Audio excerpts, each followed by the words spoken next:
Well, welcome once again to Calaveras Living. I'm looking forward to today's program. I can't tell you how much. We're going to talk about olive oil, and we're going to talk with Ed Rich, who is our guest, and he is kind of Mr. Olive Oil of Copperopolis. And Ed, it's good to see you. No, it's good to be here. Thank you. You've been dealing with olive oil for a goodly length of time, huh?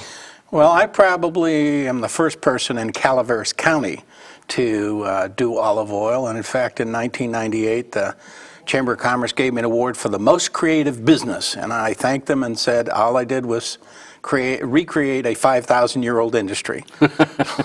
But no, I just recognized that the hills of Copperopolis were very similar to the hills of Tuscany. And that as we phased out of cattle grazing, what to do, and the answer is to start putting fruits and nuts. Boy, so are you the fruit or the nut? No, I'm just... Well, yeah, for a while I thought I was the nut, I'll tell you that. Oh, you're the nut. Well, you brought along some samples today. Just a couple of general questions. I don't care for olives at all, but I love olive oil. So I don't know if some people are that way. I'm just strange that way. But like a black olive and a green olive, what's the difference between them? What's the difference between a green and a red tomato? One's ripe and one isn't. You got it. That's it, huh? Well, that's the majority. I mean, there's 600 varieties of olives, and I mean, that was one of the most frequently asked questions I would get from people is, do you grow a green or a black olive? And I'd go, yes, and I grow a green and red. And what happens with any type of a fruit, as it's maturing, it'll change color, it'll change hardness, and its sugar content will change. Okay. So in terms of olives, for the canning industry, they want the olives rock hard. For the olive oil industry, you want it semi-ripe so that the sugars are starting to develop and the color starts to turn a reddish black. And you don't want it to get black, because if it gets black on the outside and black on the inside, then the oil is overripe. It's sort of like a strawberry. Okay. Do you ever buy strawberries? If you buy them too red when you get them home, they're dark red, and then it's jam time. Yeah. That's what it is. Okay. But all olive oil is made from darker olives, right? That's the art of it. Okay. You have to, let me ask you this.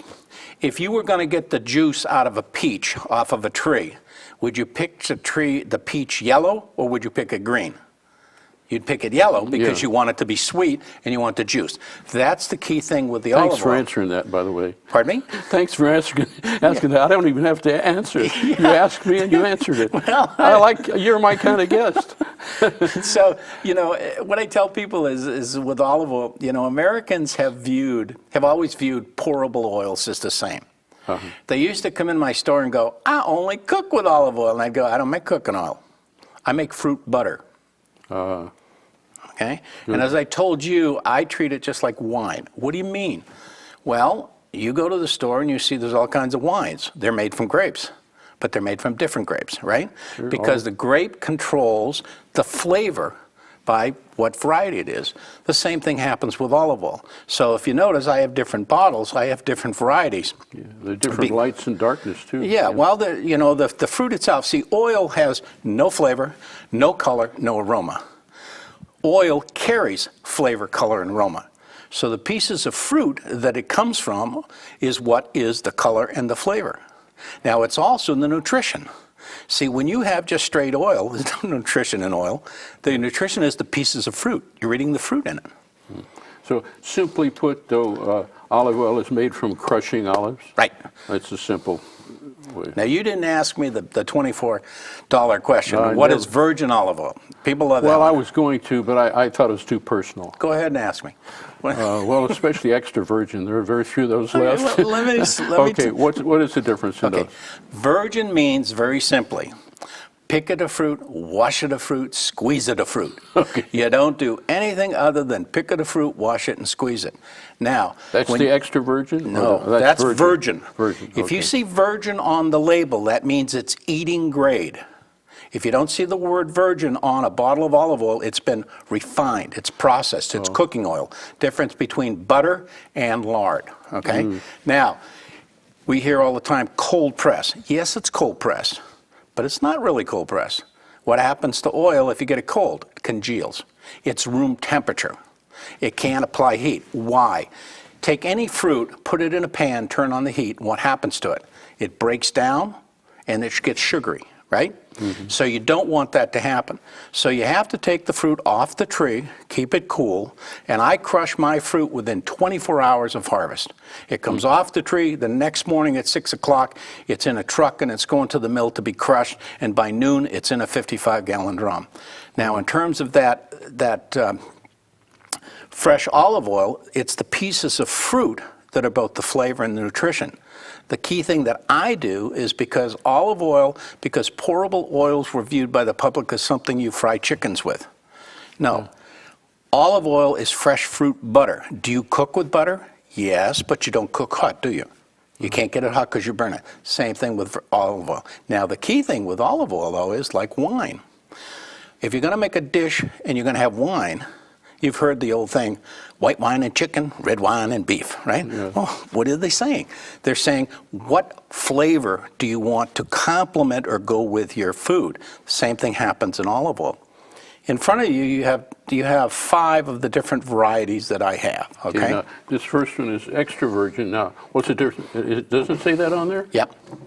What does that mean? They're all extra virgin. Oh, okay. What extra virgin means is when you get the virgin olive oil, that's cold pressed, naturally edible from the tree, okay? You grate it. Why do I grate it? Let's take apple juice. Have you ever gone and got apple juice? Sure. If the apples are fresh and you get the apple juice, it tastes one way. If the apples have got blemishes or worms in it and they crush it the same thing, does it taste the same? No, it doesn't. So But you get a little protein. You get a little protein. That's exactly the point. Extra virgin means that it has no other flavor. Well, you call them defects, but it's a side flavor other than olive. What could be a side flavor, okay? Grass, leaves, worm, dirt, rot, mold. People, for example, again, the olive oil business oftentimes lose sight of the importance of freshness of the olives when they're harvesting, and they'll let them sit around for 2 or 3 days. Big problem. The fruit starts to rot. Yeah. So extra virgin means that it has less than 1% free fatty acid per 100 grams, okay, which you can only get if the fruit's not fully ripe. If it gets black and ripe, it's always over 1%. Then it can have no defects. But if it has defect, it's like a little patina, okay? I mean, have you ever had sausage? Virgin is the category that we use to lump together the 2 European categories of fine and semi-fine. You don't use those in the United States for other than extra virgin, but it's still virgin. In other words, it doesn't exceed 3% in fatty acid, and the defects, the flavors, are what we call not objectionable. Okay. Good word. Can we start tasting? Sure. Now let me explain when you taste it. I break down the wine, the olive oils, in flavors similar to wine. There's what we call a buttery one, which would be equivalent to a Chablis. That's the white one right there. Okay, so I can. That's a white one. Taste am I that. going to do all the tasting? Or? Yes, you are. I do this a lot, so Okay. you're welcome here. Or dip a little nice bread. To me, dipping bread in olive oil is so good. I'm going to put this up so I don't drip it on my shirt. That's why I have an apron. Yeah, that's a good looking apron. Too. Thanks. That's my wife's and son's picture on it. Oh, Okay. that's good. Oil is a seasoning. It's not a drink. I had a lady one time tell me, she said, "Sir, your oils are too strong for me." I said, "Ma'am, were you going to have a glass at bedtime?" And the point is, it's a seasoning. But like a wine, that's like a Chablis. That's what we call a buttery wine, a buttery olive oil. It seems very mild. It's very mild. It brings out the flavor. I have fruit oils. I use all that one for that. That's the one you use with fish. It's the one you use with chicken. Mix it whenever you have butter. Put half butter, put that in, and half it, and you'll taste the butter, not it. Okay? What happens to olive oil if you heat it too much? You when burn you're it. cooking. I mean, and then it's not good for you then, right? Okay. Now Okay. The next one you're picking up is what I call my mother load, which is a blend of actually 3 of the olives up here in the foothills. That is what I call a fruity oil. A fruity oil means you're going to taste more of the olive. Okay? Oh, okay. So that one you didn't taste an olive one. No, it's this very one you smooth. would. So for example, if you were using this on trout or if you tried to use this in a pie crust or something, it wouldn't work because you're going to taste an olive. But it's really good. This one's very popular as an everyday oil for salads, sautéing, just putting something. You're going to taste an olive flavor. Just a little bit stronger. A little bit stronger. Now move up to the next one, which is actually the newest oil right here, the green one. Now you told me when we were talking on the phone the other day that you only use California fruit, right? Yes. Okay, so And not only do I not only use California fruit, because since I've done this, I now have, there's a lot of people doing olive oil, and their level of... Yeah, it seems real popular now. Well, that's okay. I'm a big fan of more people doing it. Mm-hmm. But the big difference is they go down to a mill, and the mill will say, this is our Tuscan tank, and they'll say, what bottle do you want? And come back in a month, and I'll have how many cases you want. You have no idea what's in it. Yeah. I buy the fruit from growers. I have, over the years since I've been doing this, since 1993, I've been selling trees to people, and they sell me their fruit. That's actually not quite true because I won't pick them. They take them, pick them, bring them to the mill, and then I buy it from the mill. I buy their harvest. Mm-hmm. And then I pay them and I pay the mill. And the reason for that is I want to control the variety and the ripeness. That's important. The quality of the olive oil is very important that it's crushed very ripe. Why is that a little darker? Okay, this one is a new one. This is Abaquina, which is Spanish variety. And I just am offering that this year, although if you've gone down to Stockton, you notice on both sides of the highway, you'll see a lot of olive hedgerows. Yeah. Those were introduced about 8 years ago very heavily in California by the Spanish consortium. And what they're growing those for is primarily for use in the tomato, the processed food industry, Stanislaus Foods. They put that in pasta sauces. And the reason for that is this olive, you can grow it like a hedgerow, and you can pick it with a machine. And Americans in agriculture, if we can't use a machine, that's a sin. Yeah. And see, the other ones that I have, like this one, that's only hand-picked. Can't touch it with a machine.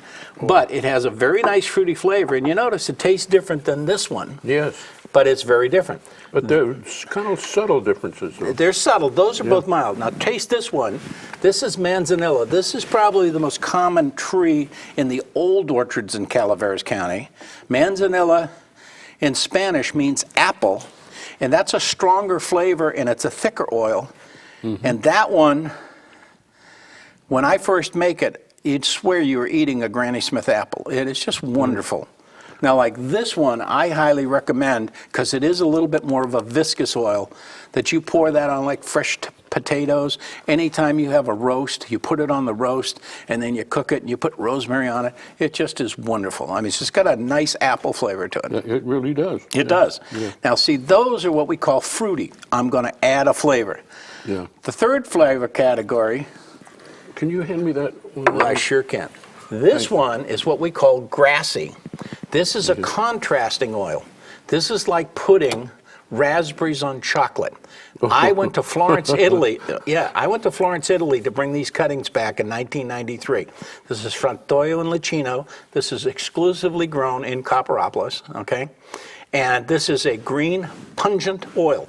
It is not one you can put on brownies. It is not one you can mix with butter. This is the one you drizzle over sliced tomatoes with a little bit of mozzarella, a little basil. I take French bread, and my son and I would pour that on it. We put Italian meats, cheeses, and peppers, put a little balsamic on it, and just eat it, and it's wonderful. Yeah, actually, this tastes noticeably different than the other four. That's grassy. That's a strong oil. Now, let me ask you a question. Did you notice, particularly when you tasted this, did you notice a stinging in the back of your throat? A bite? Or did you have too many? No, not that I noticed. Okay. Because actually, I think I'm kind of hungry too. But I mean, they all taste so good that.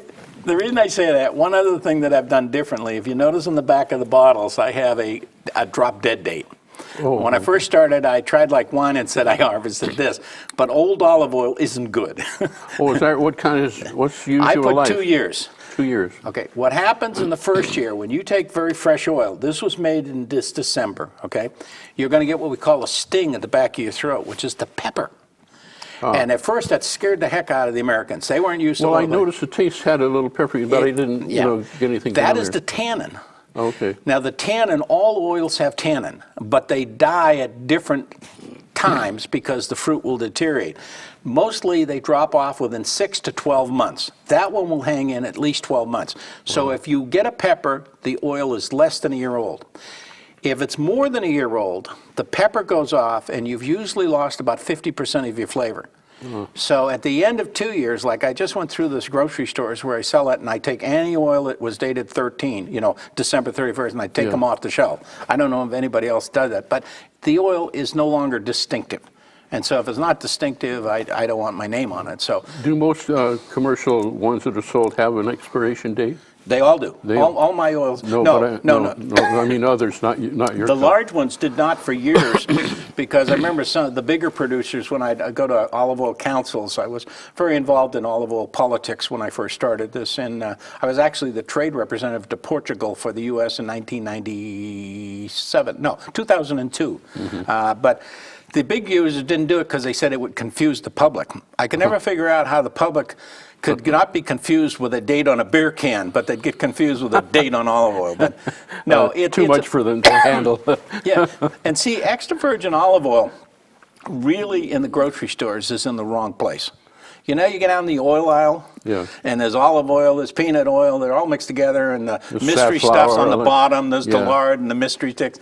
This should be in the fruit section. Butter's not on that aisle, is it? Butter's in the dairy case. Yeah. Butter needs to be treated differently and kept fresh. Extra virgin olive oil should be in the fruit section because it's fruit butter. It's a fresh product. And the age of it is critical to its flavor and its nutrition because it dies. That's what happens. Now, where do you sell your olive oil? How many do you have, by the way, yourself with your company? Oh, just myself. My son helps me. I used to have 2 employees. No, but how many varieties do you have? Oh, do I have? I bought some, let's see. I have 6 varietals, and then I have 8 flavored ones. When I say flavored, I take the mission and I crush it with garlic, lemon, lime, orange, rosemary, chili pepper, and then I make an olive oil with dried herbs and balsamic vinegar, which is a dipping oil. Oh, wow. So that's, what have I got? That's about 14. Yeah, and where do you sell them around in the area? Well, I have my store is in Old Town of Copperopolis. Old Town. Yeah, I did not go to the New Town. That was my ranch, but I couldn't afford the rent, so I had to stay in the Old Town. Can't rent your own ranch. Well, they said, maybe you should have got a deal on the rent. I said, no, they paid me enough that, I'll make the decision to pay what I want to pay. And I'm beside the old armory. Okay. And I've been there since 1993.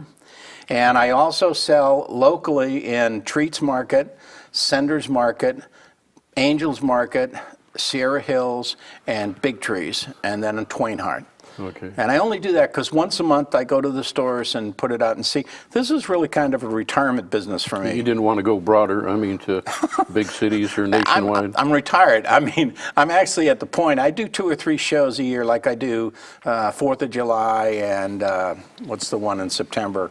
Up in Arnold, I do that, and I do the Grape Stomp. But, I'm 68, and it's getting to a point where I don't want employees. You're a toddler. Yeah. Grow up. Yeah. Well, and I make what I make, and when I run out, I run out of it. But the people that buy from me, and I have a steady clientele, I don't count on, just passers-by saying, hey, you got any olive oil in there? Yeah. They buy gallons, and my gallons start at $80 a gallon. And I have people, because I don't make a lot. See, that's a lot of olive oil, though, 80. Well, it is, but a gallon will fill that bottle 16 times. And when you look at that bottle I sell for $10, the people that like the variety are smart enough at the beginning of the year when I crush to come in and get a gallon, and they just put it in the closet and refill their bottle. They just cut their costs right in half. Now, what's your favorite? My favorite is the one on the end that I went to Florence, Italy. Yeah, that's what you said. To get that. I had to get a federal and state import license. They were quarantined. I brought back 1,000 cuttings, and they were quarantined. I had to build a nursery. They were quarantined for 1 year. The state sent up a pathologist every 3 months, and if he found any diseases, I had to burn them all because they were not in the United States. Yeah. And then for a number of years, I contracted with Duarte Nursery, a big grape nursery down in Houston, to make cuttings. And they did, and then I would sell trees, and they would sell trees. And the reason for that, I wanted a a nursery knew what they were doing Yeah. to produce trees, and then I sold a lot of trees to people up here in Calaveras County, which many of them there are now in my stable of who I buy olives from. Wow. Now, the things you brought back from Italy, did they grow rapidly here? They flourished in the Copperopolis area? God, you're using flourish and Calaveras County at the same word. Well, let's put it this way. I was one of 6 test orchards for UC Davis, because when I went to Italy, I went with UC Davis.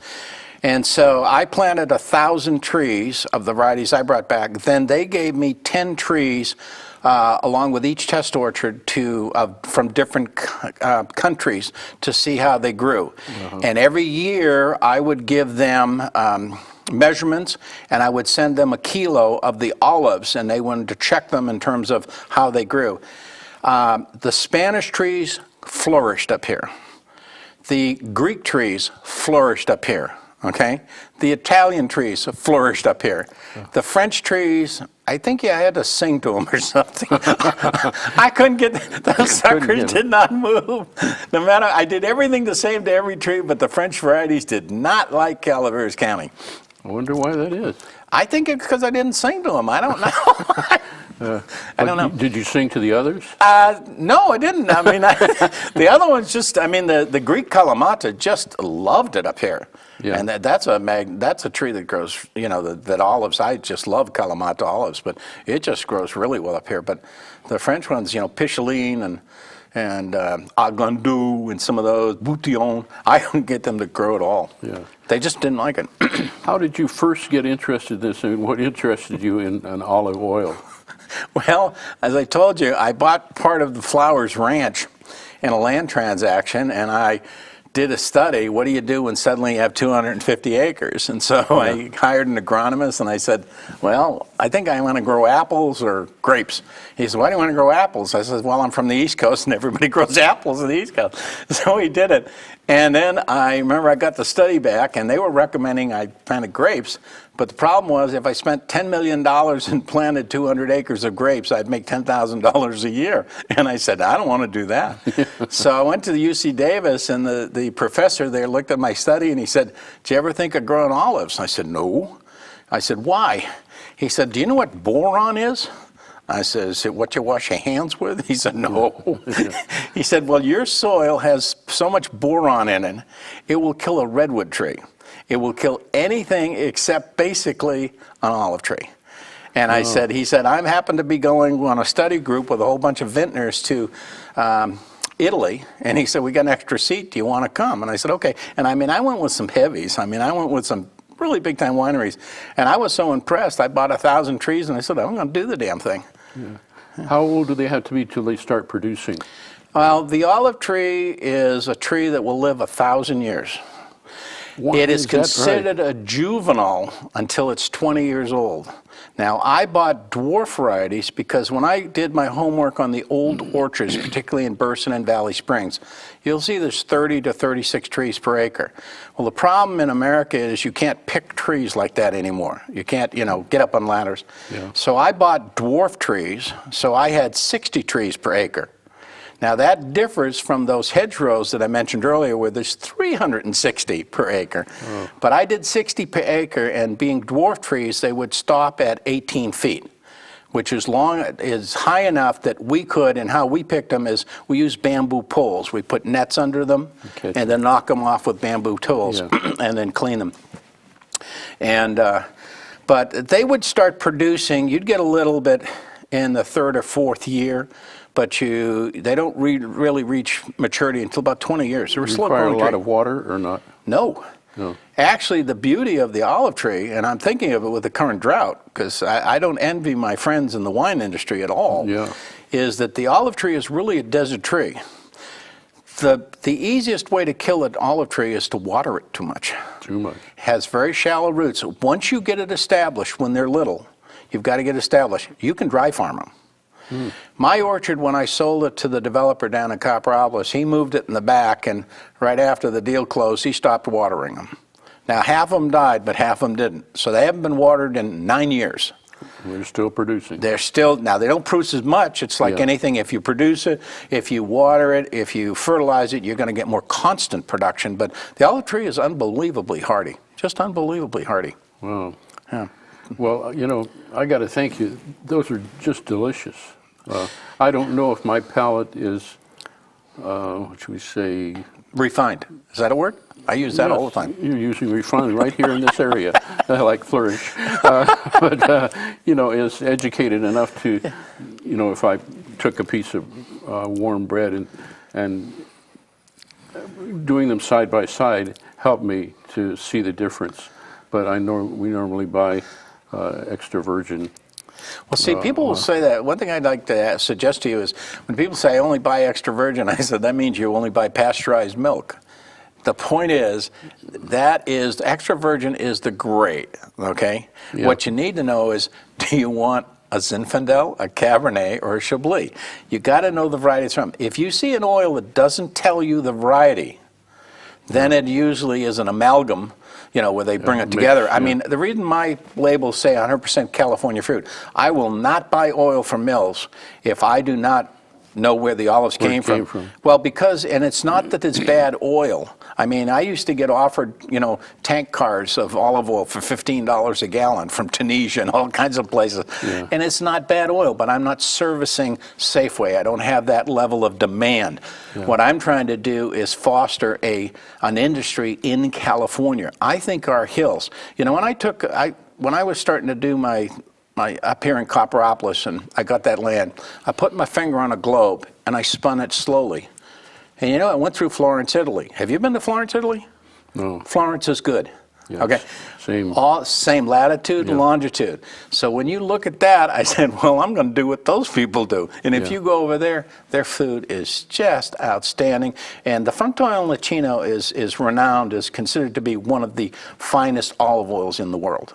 Wow. Now, it's strong for Americans because we're not used to really pungent oil, but it's just amazing. Well, it was really good. Ed, this is great fun. I wish we did this like every week or so. But, I do it every week. You do it. Come down to my store. Okay. Now, your store at the storefront in downtown in Old Copperopolis, it says Calaveras olive oil. I'm right beside the Armory in Old Town. I'm not in the new shopping center. Okay. When I wouldn't pay their rent, they put in a competitor, and he's welcome to it. God bless him. But I'm just there. I'm open Thursday through Sunday. My son helps me. He still can't find a job, so I let him help me. But he knows the olive oil, as well as I do. And we have fun with it. We talk to the people. And, like I lost my employees last year. I couldn't afford them anymore. And she used to make gift baskets and that. And I don't make gift baskets, but I give you very fresh oil, and I give it right off the trees. Well, you saw the phone number down there and the email address. And I want to thank you. Really. My pleasure. Great fun, and I wish we had more shows like this. Anyway, we'll see you next time on Calaveras Living. You're a great guest. Thanks a lot.